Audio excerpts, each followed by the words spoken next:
So I've worked with a detective out of Mississippi on a missing person case, and they actually just recovered the body.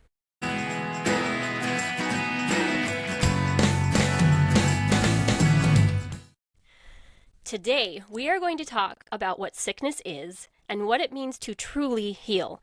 Sarah Jones, one of my dear friends and mentors, is joining us for this discussion today. She is an empowerment mentor who supports highly sensitive women on their journey to empowerment through self-discovery and healing with Jesus Christ, which is awesome. And we'll have some pretty cool stories at the end of this podcast. If you're tuning in now, wait till the end. It keeps getting better, I promise. So we're going to start with introducing Sarah Jones. Hello. Hello, I'm so glad you're here. Yeah, what a blessing. So based on how you work with your clients and so forth, you understand sickness on a level that most people do not. Can you tell us what you see, what sickness is, and how you approach it and try to help your clients release it? Absolutely. It's a big question, but it's also Yeah. simple, right? It's complex, but it's simple, complex, but simple. One of the things that I've come to recognize is that the whole is part of the sum and the sum is part of the whole. So whatever's happening in one area is happening everywhere. Even how we connect with the outside world is what's happening outside is happening inside, and what's happening inside is happening outside. And if we want more peace, outside we work on more inner peace. And the same thing can be said with sickness, whether it's mental, emotional, physical, or spiritual. There is a connection and a flow between all of it. And it's also a connection and flow between all of us when it comes to not only where we come from and who we are, but also how we interact with each other, how we see the world, what we're doing, how we're acting, how we're thinking, how we're processing. One of the specialties that I do with these highly sensitive women is we focus a lot on healing ancestral trauma because of the combination of both nature and nurture and how it comes through not only our genetic line, but also shapes the physicality of our brains through epigenetics, but also our emotional intelligence and all the different components there, and understanding that sickness is Quote unquote. yeah, but it's a combination of nature, nurture. It's a combination of our family. It's a combination of our community. It's a combination of actual nature surrounding us. It's a combination of respect and love. It's a combination of reverence and disobedience. It's a combination of everything. If we look at it, I'm on a hyper focus right now with my own immune system. Funny enough, John recognized that Jennifer and I are sick right now. And I had some allergies kick in about a week and a half ago. I was in Ohio and the weather was actually warming up. And then out of nowhere, I got slammed with allergies. And then those allergies turned into a head cold and a chest cold. And I've just had this massive discomfort and mucus and headaches and a horrible cough. So I've been pondering, and I drove from Ohio to Utah, and I started pondering a lot about my immune system and starting to see the pattern recognition of what's also happening inside of my immune system is what's happening inside of my mental health. And what's happening inside of my mental health is showing up in my physical world and where I am spiritually. And it's just so intriguing to me how integrated they are. So I'm just starting my journey on understanding my immune system on the physical level that I've never gone to. But I got the emotional, spiritual, mental sickness thing. I got that one down so far. Would you say that sickness, I've heard it said so many different ways, but kind of when the aura gets weak, when light versus darkness, when we're not in a very good place, usually that's when sickness takes over. When I'm not getting enough sleep is when I get sick. If I'm getting enough sleep, I'm usually good, but it's that time when I missed several nights and I'm just not taking care of myself and I've learned that when I am tired, my energy obviously is lower, but it's also a light that I'm not giving off that can't protect me as well when I'm not rested up. I agree. Or that could happen when you're having nasty thoughts about yourself or others too. It kind of affects that light. It does. There's something that I find interesting about light and shadow, especially in the construct of us being sick. For me, I have found that I do get sick when I am in shadow, right? When I'm there, but there's also this other component of shadow that's not just mine. Mm-hmm. Right? So I make choices and I have my own thoughts and I have my own things. There's consequences to it.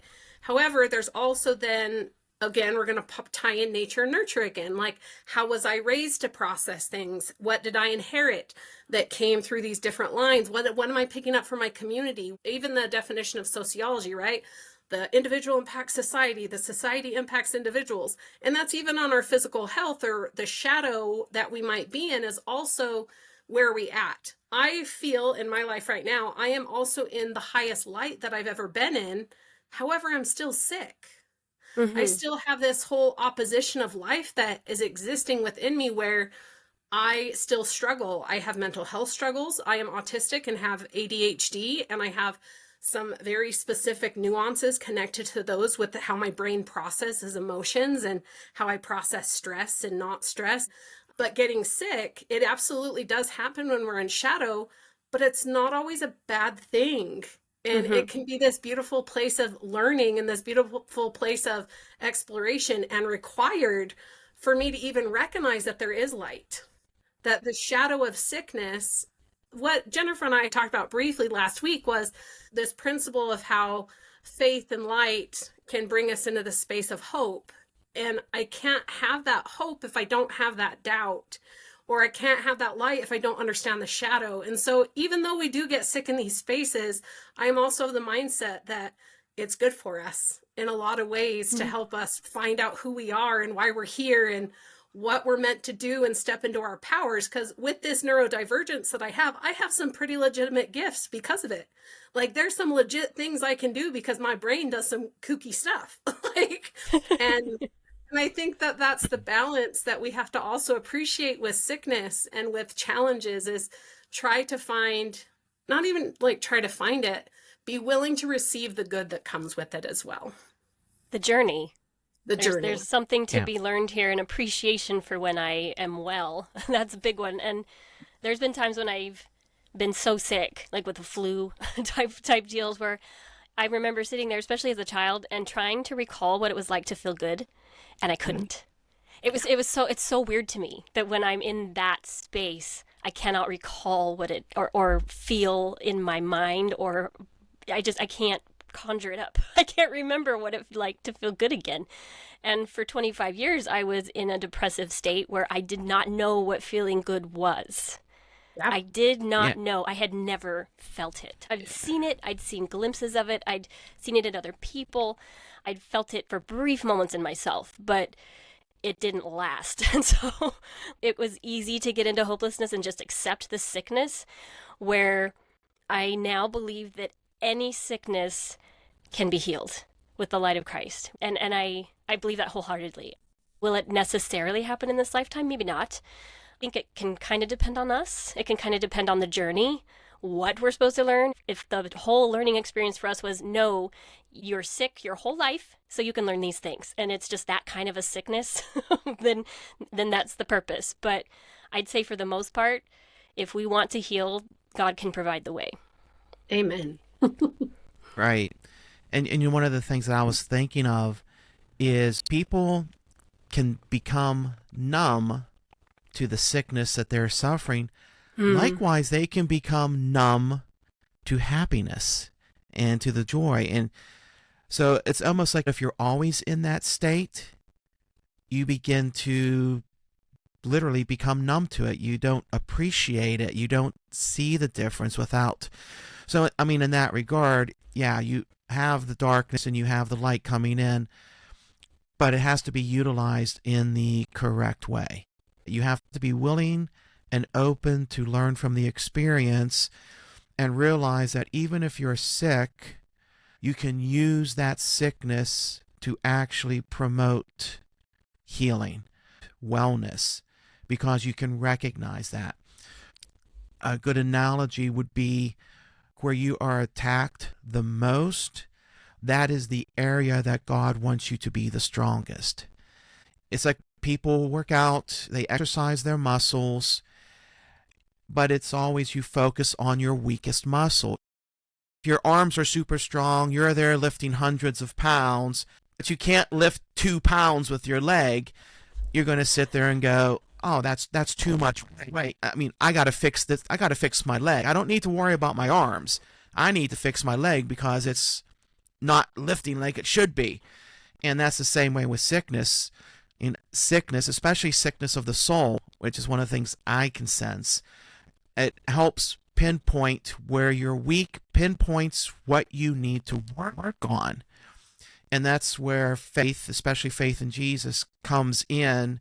It's like, all right, you've shown me needs work, help me out. Show me what I need to do to improve, to grow stronger.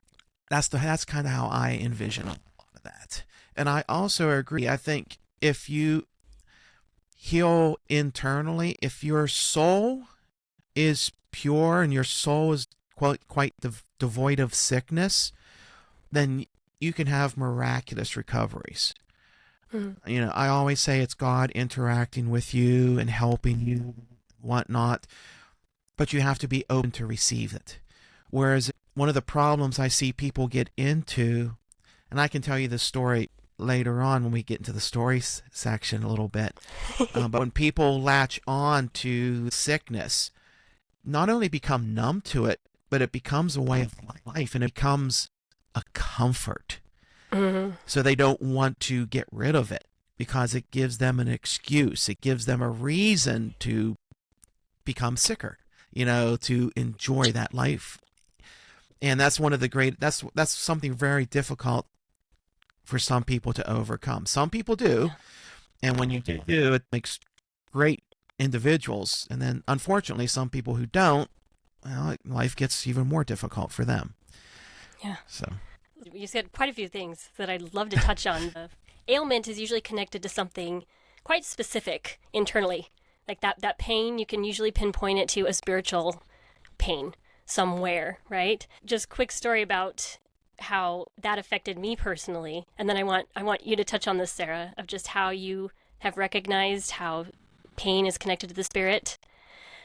But I had terrible posture as a child. Of course, I was very depressed and my head was usually down and I wasn't very happy. And I remember my mom would constantly be getting on me about my posture. Stand up straight, Jennifer. Come on, Jennifer, stand up straight. And I would try.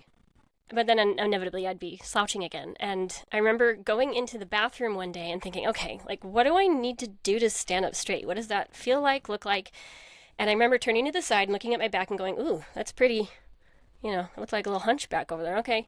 And I started trying to manipulate myself to stand up straight, and I could not do it. The only way I could get myself to stand up tall and straight was to arch my back tremendously. And then it was like, oh my gosh, that doesn't look natural at all. Wow. And I'm like, I am shaped like this. This is crazy.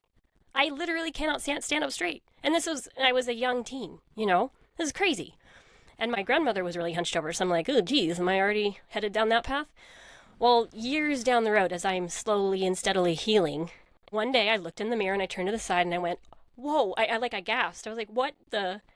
I looked at my posture and I was like, holy moly, I'm standing up straight. And I'm not even trying. How did that happen? How did my shape literally change? I haven't been going to a chiropractor. Like something, like, wow, what a miracle. I was so giddy about it. And I notice when I'm struggling a little bit more, I start to hunch over a little bit. And then as I work on myself, I start to straighten back up again. But that was very blatantly testimony to me of how much our emotional and spiritual health affect our body. I agree with that. And what I've learned over the last couple years with the work that I do more specifically with individuals and helping them to process through life, because a lot of what ends up happening with highly sensitive women is that we come from a lot of experienced and ancestral. Will you tell us what a highly sensitive woman is? Like define that for the audience? So a highly sensitive woman is someone who is impacted by the unseen world of energy, most often emotions, their own. They're impacted by the happiness or the sadness or whatever is flowing, the anger or emotions tend to be the biggest one. Or if something is low on energy, they also become low on energy. They're so open because most often it's trauma. It's not sensitivities come in a couple forms, but it's generally found that it comes through generational trauma has been the biggest connection I've found. Trauma that's either abuse, addiction, neglect, poverty, malnourishment. It can be a combination of any or all traumas that usually create this sensitivity. So our nervous systems are in this hyper aware state. We're in fight or flight, fawn or freeze all the time. And so our physical bodies are always in this sense of like something's happening, even if we're unconscious that we're always doing that. And we develop this sensitivity. However, the spiritual beauty of a highly sensitive person is that because I believe and live the law of opposition, that where there is darkness, there is light, right? Where there is evil, there is good. And that's how balance and harmony work. But when it comes to us in general and how we're functioning, knowing our nervous systems and knowing where pain is coming from and knowing where it's happening, our high sensitivity is coming from being in fight or flight. It really is coming and being in a very unconscious place of it, which means that we have fears that we don't recognize. I have a program where I talk about it, but fear is societal fears that we can feel, inherited fears, empath fears, which are their own beast. When you're a highly sensitive person, you're an empath. You feel other things. And unless you really know yourself, you don't know if it's yours or someone else's. But then we also have experienced fears that develop within ourselves where, hey, someone scares us or we fall, or we can develop and create our own. So there's all these different layered nuances of what fears are. And then you add the complexity of what doubt is, or what someone's doubt or concerns are. And you throw in all these different complexities and you develop these highly sensitive people that are full of fear without knowing that they're full of fear. And because of that balance, that's where I have found with my neurodivergence, a lot of my strengths come because I have all these weaknesses that are connected to my fears and my doubts. But I also have these really cool strengths that come in to help balance me out and to help teach me how to get over those. I love that John brought up gratitude. I have found that with sickness and pain, that when we can be grateful for it, it rises us above the fear. When we're grateful, we get to be conscious of what we're doing. We get to be conscious of where this is all coming from.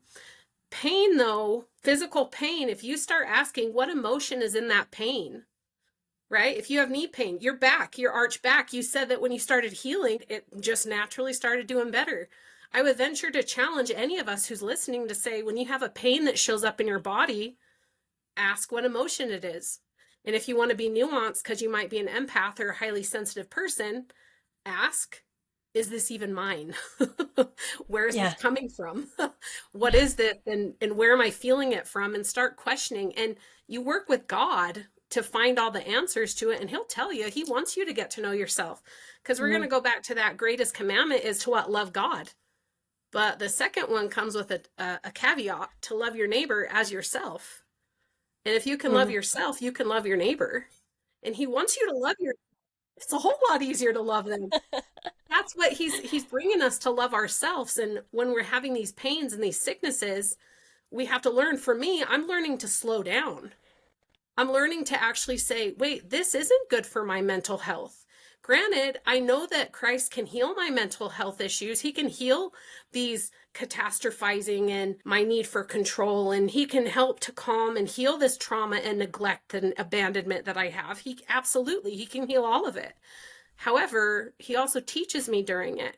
And so as he's teaching me, it's like, here, we're all working together on this, and let's keep learning and growing. And I love how patient he is with it, and how much he helps us to get to know ourselves during this entire journey, and not just like, oh, here, you're just going to be in pain. No, get to know yourself, understand why you're feeling that way, you're thinking that. And then now I'm actually more conscious of who I am versus who society thinks I am, or my family has thought I am, or anyone. No, I get to know me in the process. So as much pain and sickness I get to experience, it's also been a really beautiful tool to get to know myself. Absolutely. And I've gotten in the habit of asking those questions. The stiff neck that was part of all that, like, I'm stiff-necked. I'm prideful. Ooh, ouch, but accepting that, or knee issues. Am I kneeling when I pray? Am I being prideful? So, do you find that women become more sensitive once they start having children, because of that whole connection that they feel towards their own children?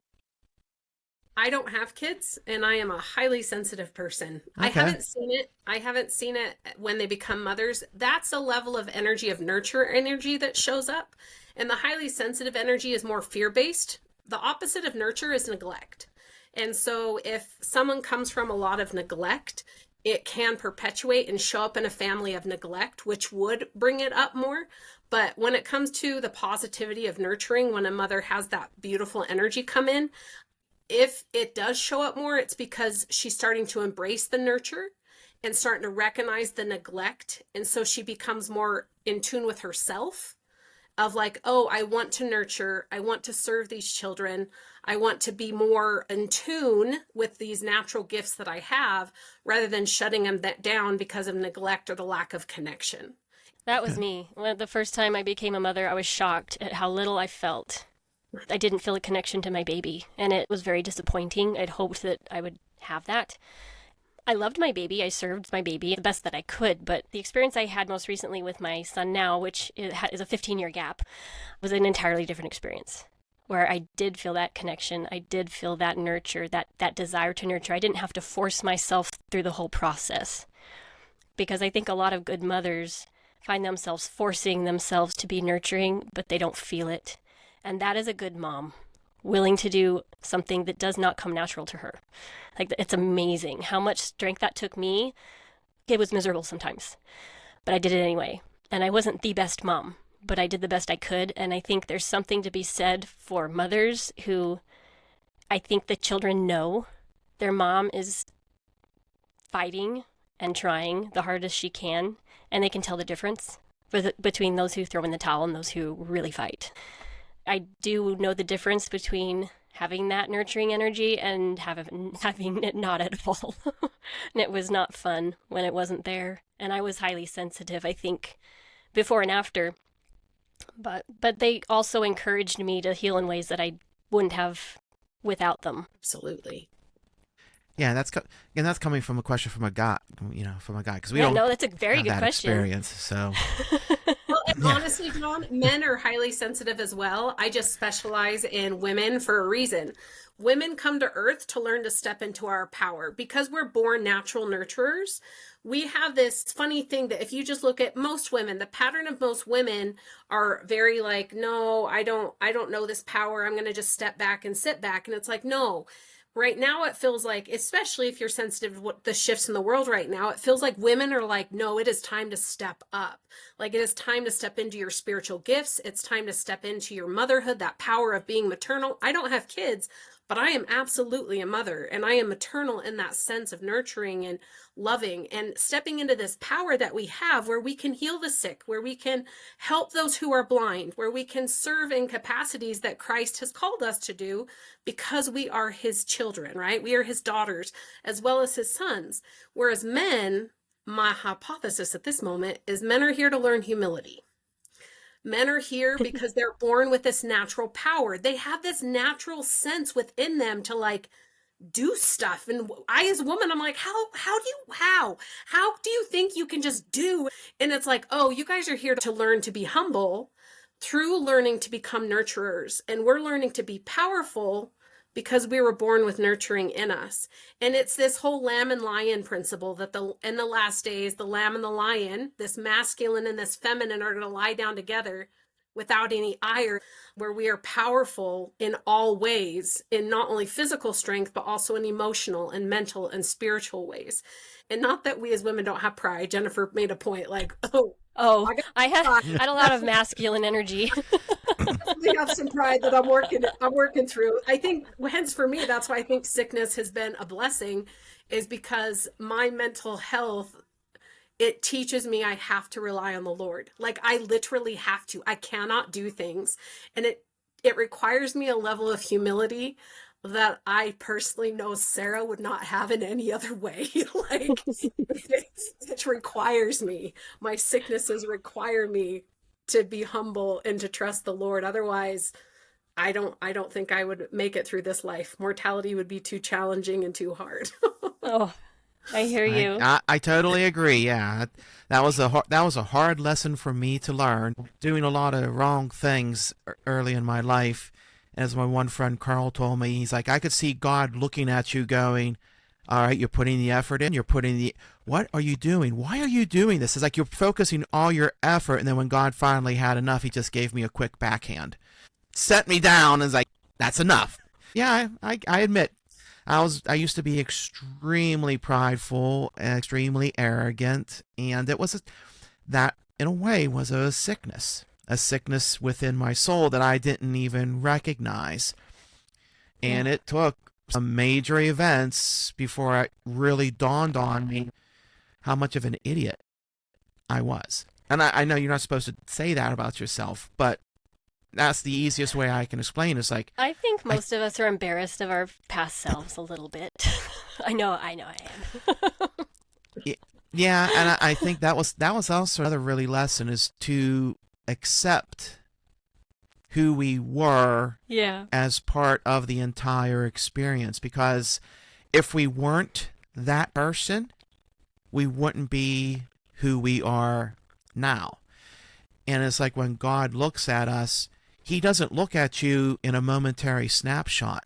He looks at you from your entire life, from the moment you're created to the moment you pass on. He looks at the entire life, not individual snapshots. So it's a building process. And that's what's so beautiful about his outlook on things, too. Yeah. So with that said, the whole denial thing.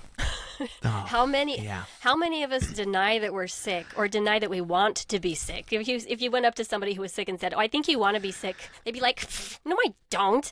But then I'm looking at them going, yeah, you do." But there's nothing you can do to convince them. You can just see it. But how often do we do that, Sarah? Like percentage, when we're sick, is there a part of us that wants to be sick? And why do we do this? And why are we in denial? What's the deal? I have found the human condition. It's a human condition, but I've also found the connections with the very specific times are what's going on in our families, what's going on in the dynamics of how we process anything. And I'm going to keep going back to emotions because emotions, unprocessed emotions can cause us the most sickness. Hmm. Unhealed emotions, unhealed trauma, unhealed hurt and pain, where we have not turned and given it to God, can cause us sickness. And one of the things that I found the most interesting is that for me personally, this last year in 2024, I was taught that my faith was not where I thought it was. I Hmm. could do some amazing things, and I thought my faith was so great that I can move mountains. And God said, Sarah, like, you just keep moving stuff around. You're not getting out of the boat with me. Like, you're just moving stuff around thinking that that's faith, but that's not faith. Faith is actually relying on me. Like, faith is actually trusting me, not trusting you to do the thing to trust me, but you actually trusting me. And I think when it even comes to our sicknesses, we don't even recognize that these things have become our friends. These things have become so familiar and so comfortable that we become comfortable in the sickness, which is what John talked about too, is that we are so comfortable. I was friends with sadness. Sadness had become my best friend. My dad left when I was 2. He abandoned our family. And I had a whole bunch of, I still have massive issues that I'm overcoming about trust and abandonment and all those things as a 42-year-old. I am still working on that. And the thing that I find interesting is that I had to become aware of where I was at to say, oh, sadness has become my friend. Oh, I'm more comfortable with sadness than I am with feeling content and feeling happy. Oh, that's not, and I didn't even see it. My husband, when we were dating, he's like, why do you make everything sad? And I was like, what are you talking about? Why do I make everything sad? He's like, you make everything sad. I was like, no, I don't. Literally 6 months later, I was in the car with my mom driving, and all of a sudden I made something sad, and God came in and said, boom, you just made that sad. And I was like, oh, my husband was right. I do make things sad. Oh no. Like, and it just all clicked. And I understood that as a little girl, sadness was so much more familiar to me than any kind of comfort or level of happiness. And we can do the same thing with pain. Recently, what I'm realizing is that I don't give myself permission to rest. I haven't unless I get sick. Hmm. So guess what happened? I got sick so that I So would I can rest. rest. Yes. And so in that time frame of the last 7 days of when I've realized, oh my gosh, I did get sick because I wasn't giving myself mental, emotional, spiritual, physical rest. I kept trying to do more than what I, Sarah, can handle, which then got me, Sarah, sick. And we just get so used to it and we think, no, God wants us to go, go, go. When did he ever say that? When did he ever say, don't take care of yourself? There's a difference of when we're sacrificing to him and for him, then we're just sacrificing. It's like fasting without prayer is just starving yourself, right? If you're doing a fast of not praying and asking God to help you, you're just starving yourself. But if you're doing the sacrificing and the giving, giving, giving with him, then blessings come. But when you're not and you're just doing it out of pride, because that's what you think you're supposed to do, then you get sick. Yeah. And I could not imagine, or like the idea of being happy made me uncomfortable because I'm like, how would I even act? What would I even do if I felt that way? I couldn't even imagine myself fulfilling that role, or it was like awkward. But you look at that dynamic too when you look at, so in my family line, we have something that I found last year during all the healing that I was doing. We have this toxic toughness. We have this toughness that we say we can do anything and we can get through anything. However, we just stay in the pain. We stay in the discord. We stay in the horrible stuff just because we can endure it. We can do it. And God was teaching me last year, that's not what I'm asking of you. I want you to come to me so your burdens are light. Take my yoke upon you, right? Don't do this by yourself. Oh, but my family dynamics, that's all we've ever known. And that also means that in my family dynamics, from parents to grandparents and great-grandparents, the 4 generations that I'm aware of, they didn't rely on God. They relied on themselves. So me being born into a family that doesn't know how to rely on God, why would I magically know how to unless he blessed me with it? And in a lot of ways, he blessed me with the ability to ask questions. Well, at church, I think a lot of people think that they learn that at church, but I certainly didn't. I did not learn how to turn to God at church. I learned the principles, but it took my world falling apart and basically my heart being in a million pieces and letting God put it back together to have that light bulb of, oh, this is the application. It wasn't so black and white as I thought. Oh, and it really did take that kind of hardship. It doesn't have to, but to understand what the atonement means. It's not about suffering or feeling grotesque guilt for your sins. It's about changing and letting him change you. You're not doing the changing. You're letting him change you. And then it just occurs. Like, it's really that easy once you figure it out. Getting to that point, not so easy. Wasn't for me. Yeah, and unfortunately, I think that's a common issue, regardless of your denomination, about not teaching children, not teaching people what your church means. What is the history of your church? How do you pray? Why do you pray? I mean, it was great when I got brought into the church. I went through the 6-week CCD program. I did all that, but I would just go to church because that's what you did. You went to church and you prayed. But I didn't understand, I didn't learn until my first year of college when everything bad happened. And it took my friend who was taught, who did learn, to teach me everything. And that was one of my first thoughts, is like, why isn't this taught? Why don't we teach the children this? It would make life so different. And then I eventually discovered throughout the years that it really becomes almost like a church by church issue, because I've been to some churches where it's devoid. When you walk in, you feel no energy, you feel empty. And then other churches, I can see children that know things because they've been taught. It's like night and day, and the beauty and the energy and the spirituality, it just blows you away. One time I went to a cathedral. The cathedral was filled with close to 1,000 people, and they're all in there praying. And I'm like, I don't feel anything. This is empty. It's hollow.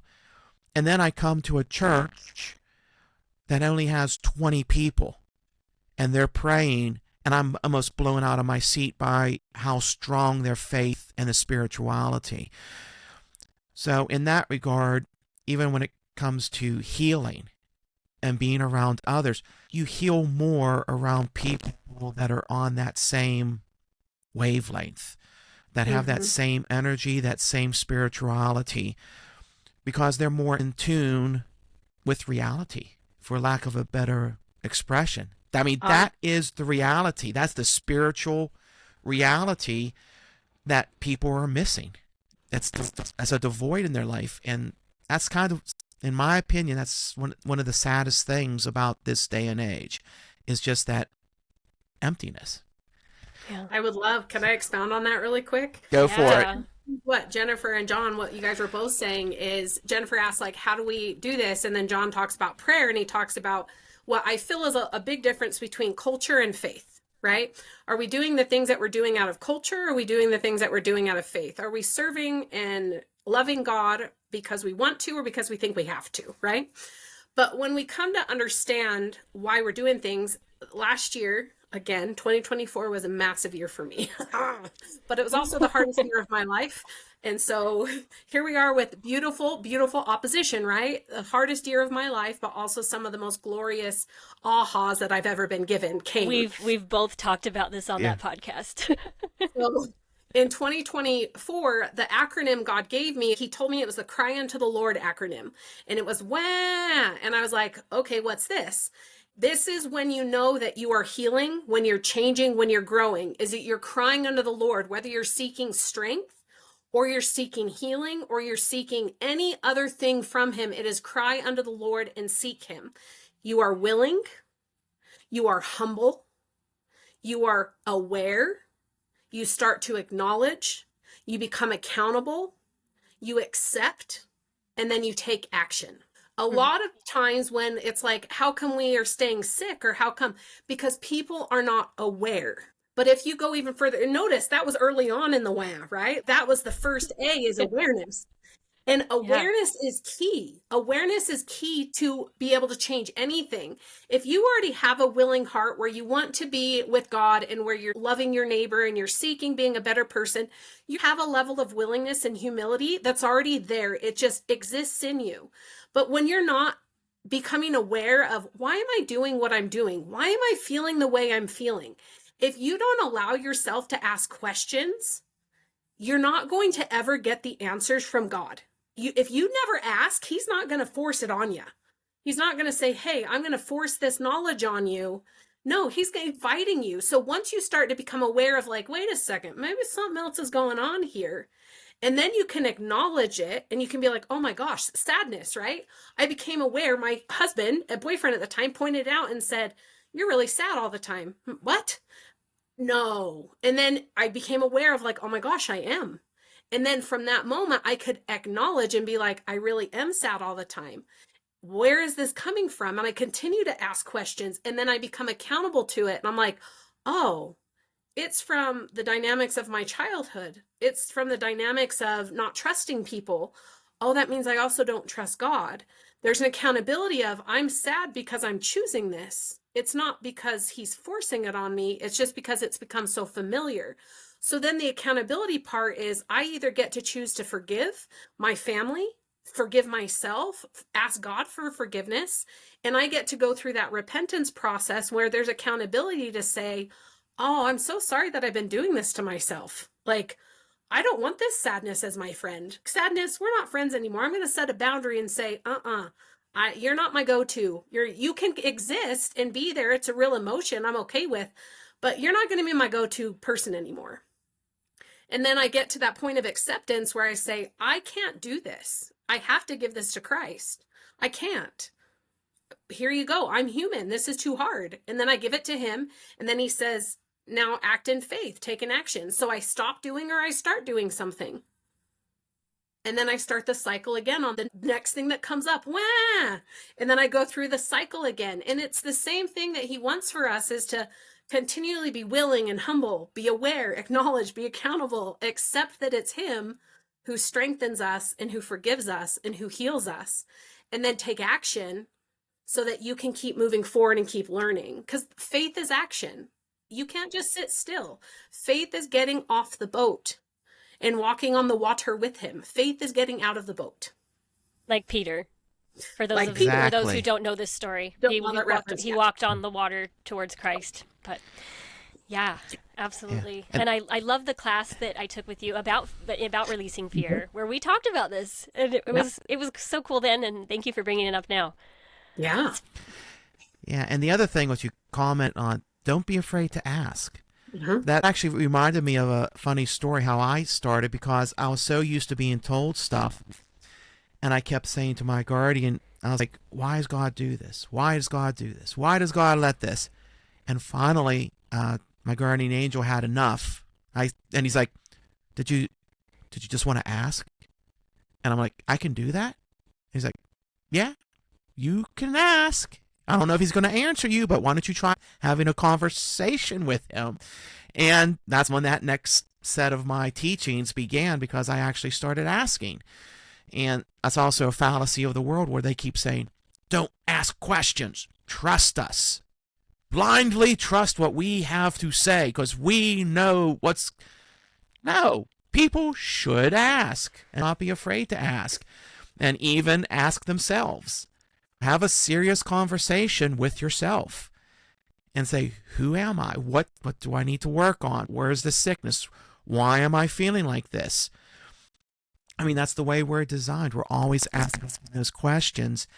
And if you really think about it, Jesus in his parables, they were always parables. And his disciples were always asking, what did you mean? When you said that to everybody, what were you talking about? And that's what he wants, because when you start to ask, that's when you start to grow. That's when you start to understand. And that's what he wants. That's what he wants to see. And that's what should happen to you in life. You should grow always.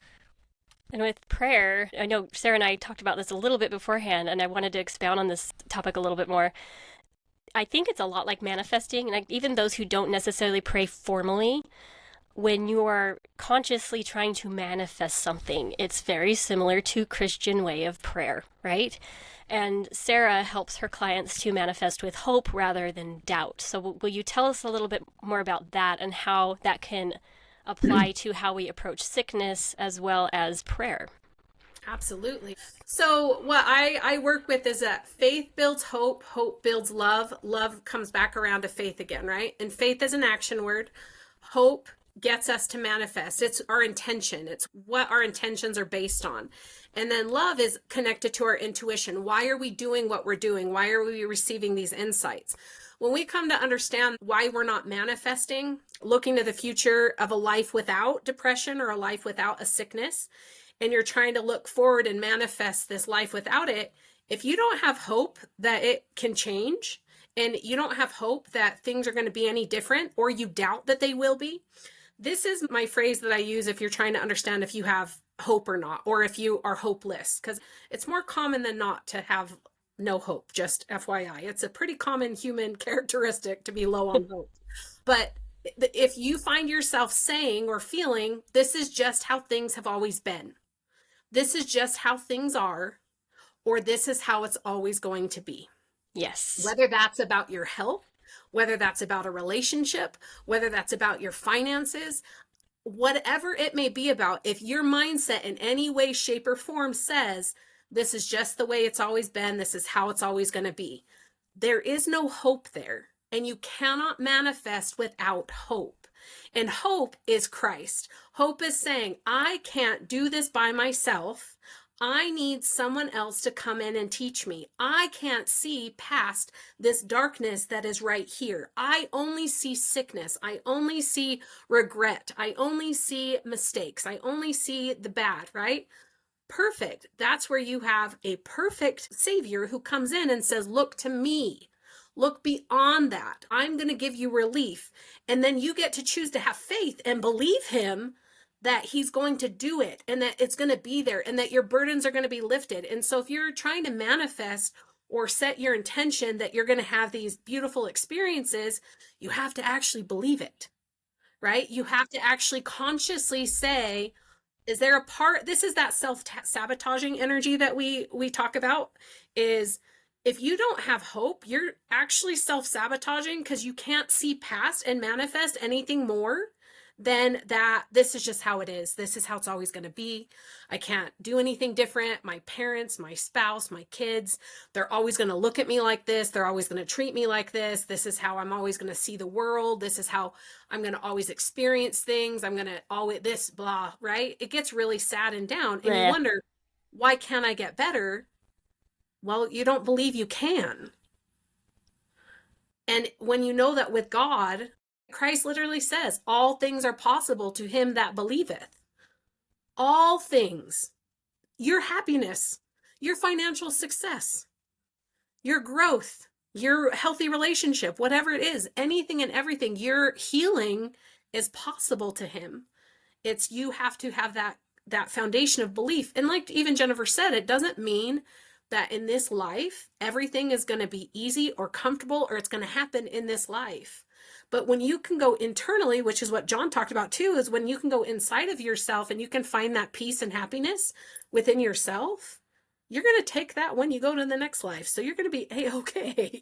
So just finding it and moving forward. But that's what I've learned, the power of hope.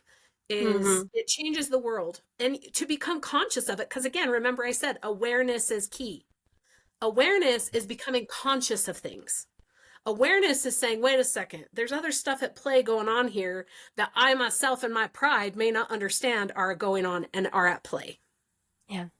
So then it creates you to be humble. So you ask questions and you start exploring new things and be open. And you're not just blinded with these blinders on either side saying, oh, it has to only look this way. No, as soon as you start asking questions and you start getting answers and you start exploring, you're like, oh, I can take the blinders off. Or God takes them off for you and says, look, there's more. Yeah. When you are sick, you are blind. When I was depressed, I could not see the way out. I had no clue. When I finally gave it up and handed it over, I didn't know what it was going to look like. Like I'm like, this is impossible, but I know you can do impossible things. Thank you. And it's literally all the miracles that came after that were nothing I had ever heard of, ever done.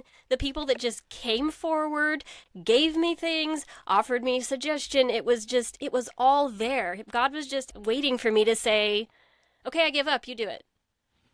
Literally. He was just like, finally. Yeah. Because I could not see any of it, and I never would have. When you are sick, you have to understand that you cannot see the solutions. And just because you can't see them does not mean that they don't exist. They exist. You have to just believe in God that he knows what they are, even if you don't, even if you've tried everything you know. And I've heard it so many times. I've said this before, but, oh, I've tried everything. No, you have not. If you'd tried everything, you would be healed. Because God knows what you need. And that's the other thing people have to realize going into pride. When we want something, it's what we want. You have to really let go and realize, this is what I would like, God. It's in his way. He will give you what you need, not necessarily the way that you envision it. And you have to be willing to accept that part of it as well. And personally, I think God has a little bit of fun with that. And his way is always better. So no matter what method of healing you think might be good for you, in a sense, when you give it up to God and you ask God to generate the healing to help you heal, the way he does it is like 1,000 times better than if you had gone with your original thought or your idea. That's also really important to do. When you let go, realize you're really letting go and letting God do what he does best and run with it. And just be aware that if he's going to laugh, you should laugh with him. You know, because sometimes he has a sense of humor. He has a serious sense of humor. I've learned that one. Yes, I've learned that one. He's done a few things, and I've just been like, oh, gosh. Really? You know, yeah, he does. He has a good sense. I have a story about sickness that I wanted to insert at some point before we talk about your intuitive drawings. If there's anything else you guys want to say about sickness, we could definitely do that. But I just wanted to demonstrate the power of the mind and how sickness works. So when I was in second grade, My best friend had a fever. She was complaining on the playground that, I don't feel good. Oh, just doing that. And all the kids were surrounding her and going, poor Heather. Oh, like poor Heather. And she was getting all of this attention from being sick. So I got the bright idea to pretend to be sick. So I started going, I don't feel good either. And then I started getting attention, right?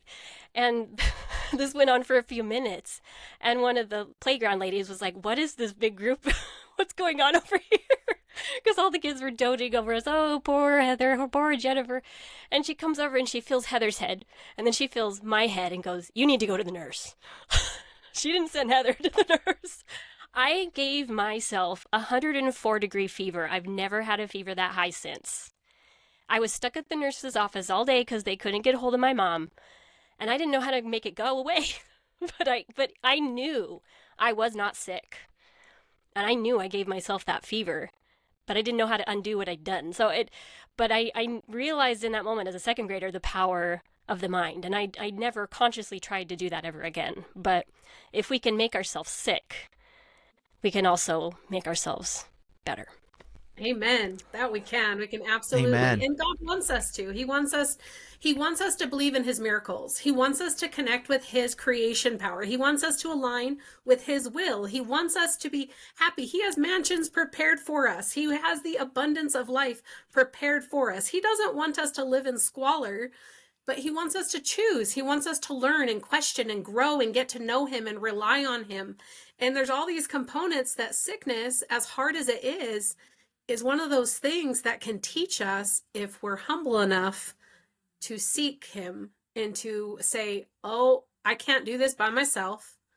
I can't get over this at all. My mental health, my neurodivergence, I can't get over this. Like it's in here. It's the biology of my brain as well, right? It's not just other things, but he's like, all right, let's give you some tools, Sarah, to help reconnect some of your right? Let's get you some healthy pathways created.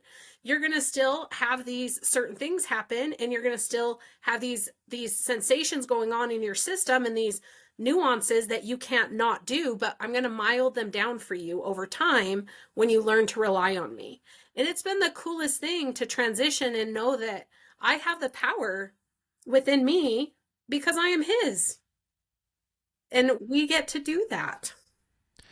There's one other thing that I want to mention is we keep talking about relying on God, relying on Jesus, and that's accurate. At the same time, love thy neighbor. Don't forget, whenever someone is sick, it gives other people the opportunity to come in and aid you, and it grows that whole community of awareness, of wellness. It allows people to act in a way that's pleasing to God. So if you're sick, yes, you need to trust God, you need to listen to Jesus, but a lot of ways that he does that is through others. You know, he will send you help through others. He might send you Sarah. He might send you Jennifer. You never know. And you have to be willing to accept that as his solution. It always goes back to that funny cartoon. The guy was stranded on the top of his house during a flood. Helicopter came and he's like, oh no, you can leave. God's going to save me. Boat came. He's like, oh no, God's going to save me. Someone else came. He's like, oh no, God's going to Eventually he drowned and he died, and we got to heaven, and he's like, why didn't you save me? And God's like, well, I sent you a helicopter, I sent you a boat, I sent a whole bunch of other people. What else do you want? You have to realize that that's also a way that God works, and that's what he likes to do. He likes to work through others, because not only are you learning, but so are they. They're learning how to help others, just like you're learning how to be helped and how to realize you can't do it all on your own. The beginning of my healing journey, I could not rely on Christ because I didn't have that connection. I didn't believe he loved me or could heal me. To an extent. I mean, I did surrender and I had that moment, but even after that, I had so much doubt. But it was the people he sent, because that's what he knew I could receive. I needed the people who could then be that kind of middleman, to that they could connect to Christ. I felt love from them, and then they could slowly bring me closer to Christ, so that now, most of the time when I'm ill or sick, I have the tools, I have the access, I can use God and God alone in most cases to heal myself on a regular basis. But that was not always the case. So we do need intercessors. We need people who are closer to Christ than we are. It doesn't necessarily mean a Christian. I mean, if those who are listening who are not Christian, it's just someone who's closer to the light, who understands that love and who loves us the way that God loves us, because we're not ready to receive God's love yet. Absolutely. I would love now to diverge into your coloring pages, because you made an entire coloring book for overcoming depression. What the title? Processing through depression, wasn't that it? Processing through depression. Yeah. Yes. Processing through And depression. it's like 40 pages, right? Yeah. And that is one of many tools that someone who's struggling with depression can use to start healing. And it's very affordable. You can get 40% off with code I'm Aquarius on Gumroad. I mean, there's a link on my website. One of the pages in the workbook that I just published, the Overcome Depression workbook, you can get on Amazon or Barnes & Noble. They're beautiful. But please tell us more about your coloring pages. What gave you that idea or the inspiration, and then where that's gone? That is a completely divine inspiration. That is definitely divine. Never in my life did I anticipate creating intuitive coloring pages to teach people how to tap into their intuition and their creation power, and to better be able to feel themselves. That was never in my never in my purview to even understand that was a possibility, but God knew. And one of the things I love that John brought up about helping people is my faith is on those pages as well. And so what, Jennifer, when you said I wasn't at a place where I could do that, whenever we interact, and I'm a highly visual person, I visualize, I see things. And so these coloring pages work really well for highly sensitive people and visual learners or hands-on learners. And it taps into your creation power, which is your intuition, and you're coloring based on what you feel, not what you think is supposed to be there. And it's a very cool experience to color on it and then have these thoughts or these memories come into your mind as you're coloring. And then you get to choose, set your intention to let things go as it's happening. And you're choosing faith, hope, and love. You're choosing to take action, set your intention, and follow intuition. So you're enacting all these beautiful powers of God while you're working on it. And I learned I had this skill set, 6 years ago. My husband introduced me to something called subconscious drawing. And what was happening is I was drawing, but it wasn't my subconscious. I could feel that it was a higher conscious energy. And I could be told a phrase or be told something, and then I would draw it. And it was this unseen world of energy or emotion that was now on a page, so you could see and interact with it. And that's what these coloring pages are, is I have tapped into the energy of what it is to process through depression. And in the case of the example Jennifer talked about in her workbook, that specific page is based on the energy of overcoming depression. And so all of them have these different interesting feelings. You'll feel connected to some of the pages to color on. You'll feel connected with certain colors.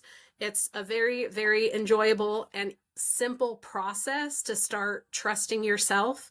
Faith is an action word, and if all you need to do is pick up a crayon to start working on it and start taking small action, it's a comfortable way to start processing. It's a lot less intimidating than talking through things when you may not be ready to talk through or have any ability to even articulate what you're feeling or what's going on, but it gives you a way to visually see what you've been feeling. Mm-hmm. Yeah, so easy. Anybody can color a page, even if it looks like a child did it, which is what mine looks like. Yes. I will invite them. So you don't have to stay in the lines? No, I invite you to actually not stay in them at all. No, and even John, that thought process of like, that's where your conscious mind is going to try to stay. No, don't do that. Stay in the lines. But you have to trust your higher conscious mind that says, no, I want you to scribble, or I want you to tear it up, or I want you to make it look however it's supposed to look. And so I love intuitive creation for that purpose. It's not supposed to look a certain way. It's supposed to symbolically be what you're feeling. And one of the reasons I love the PDF that Jennifer's talking about, the coloring book PDF is you can print out one drawing as many times as you need to, because sometimes I'll give homework to clients. You have to print that one out multiple times, follow your feelings, but it feels like it might be 5 or 6, and then just work on it until you feel peaceful. Like, just keep using that same page until you can process out whatever it is. And it's been really cool to see that process with clients. I also, from personal experience in doing these coloring pages myself, I don't think too much when I'm coloring them. I just kind of do it. And then after the fact, maybe next day, I'll start looking at it, and just intuitively some of the things that I drew will pop out at me and go, oh, I know what that means.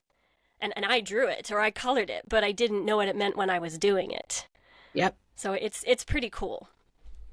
They're really fun. I personally, that's how it started for me. But now I get the impressions. I feel it now as I'm drawing. I can feel what it is. And so I'll take notes on certain things as I'm drawing. But not all the time when I'm creating a coloring page do I get the insight, just sometimes. But when it's my own and I'm coloring, or I'm working on someone's energy specifically, I'll get it. I used to use them a lot when I'd work with clients, just to help if a client was stuck and blocked. It's the fastest way we can help identify where their block is start drawing their energy. And it's a really fun tool for professionals as well who work with clients to give. I'm looking, and still I have someone I want to connect with, but I'm still looking to get it researched, because I want to use it as an art therapy tool, like an actual researched art therapy tool. And I want to work with a neuroscientist. So I have feelers out for a couple of people that I'm going to be reaching out to see if we can do some research on it. That's one of the things that you offer, a piece of art that's unique to them, and then you send it to them, either picture or, I don't know, maybe in the mail. I don't know. But it's pretty dang awesome. Unique experience and special, because it's like, oh, that's mine. Well, most people, when they see it, they're like, that is me. Like, they can feel it, and it's really cool. Yeah. Yeah. So with that said, will you tell us one of your stories about how you used that intuitive drawing to to know what happened at a crime scene? Because you did help a detective, you said it at least once, and that you've sent information to FBI or police as a, here you go, here's what I felt, do with it what you will. We worked together that one time on the Preston Lord. Yeah. So I've worked with a detective out of Mississippi on a missing person case, and they actually just recovered the body. He had been missing for 2 years, and they just recovered his body the first weekend in February, actually.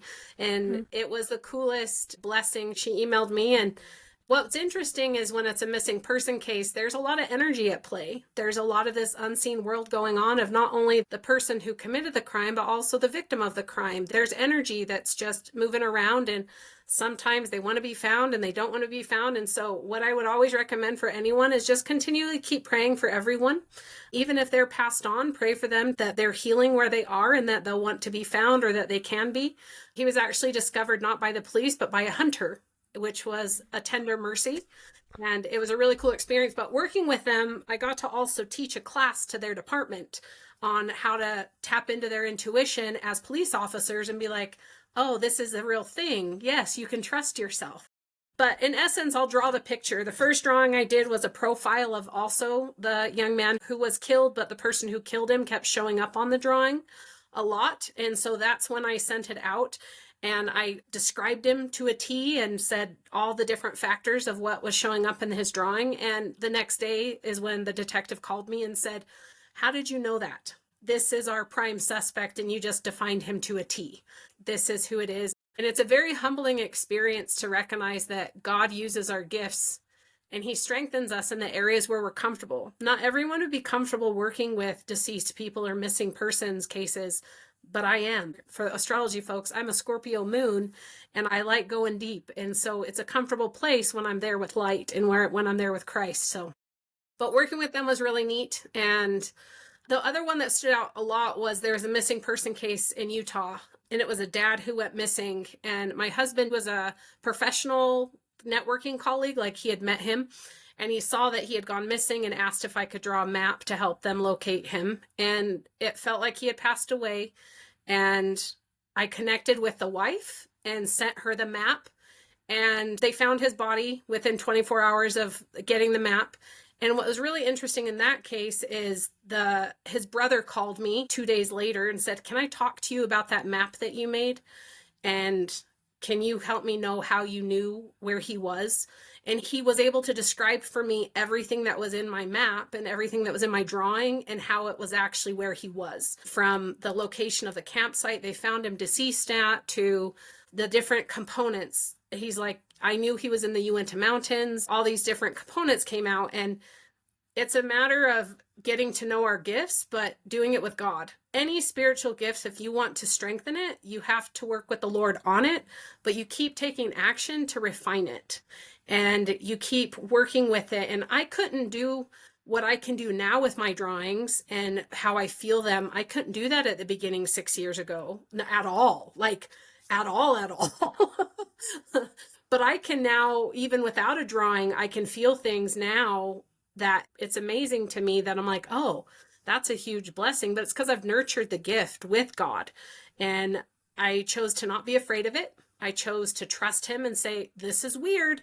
It's weird that you're having me do this." I acknowledged it because I think it's strange that I can draw energy and I can find missing people, and I think it's weird. But I worked with him and communicated with him, and he kept reassuring me and validating.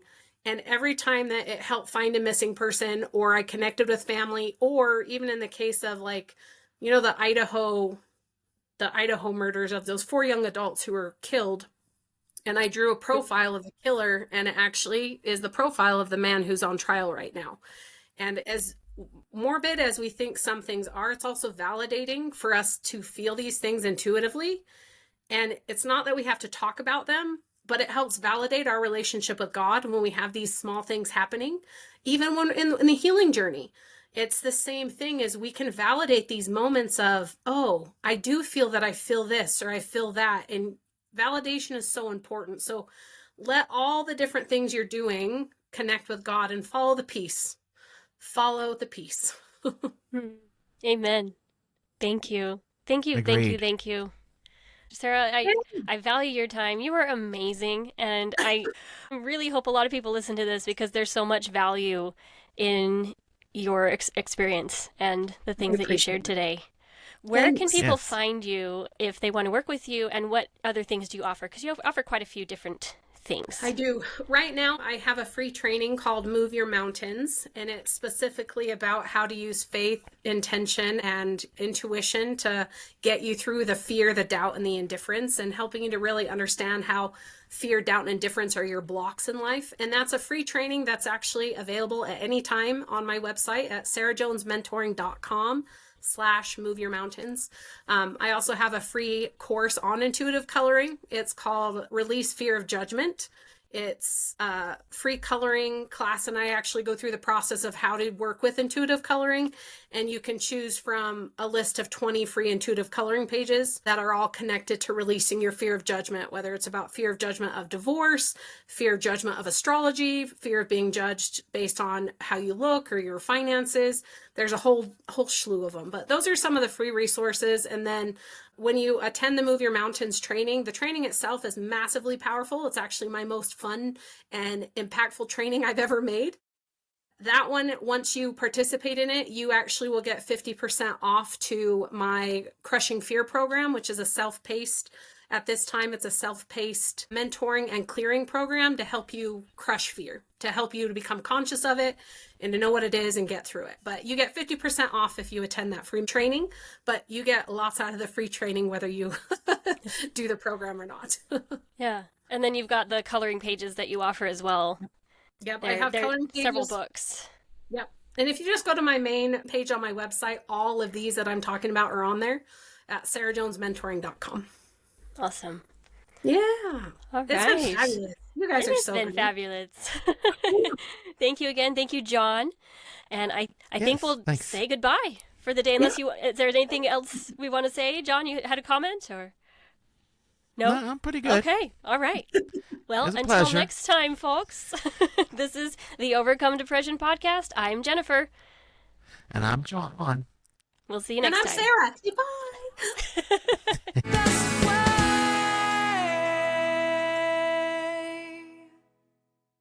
If you are new to this podcast, please go watch all of the hashtag introduction videos first, and then consider downloading the Overcome Depression workbook. Links in the description. The content in this podcast is based on my own personal beliefs, is for informational purposes only, and is not intended to substitute for medical advice, diagnoses, or treatment. Please refer to the full legal disclaimer in the description.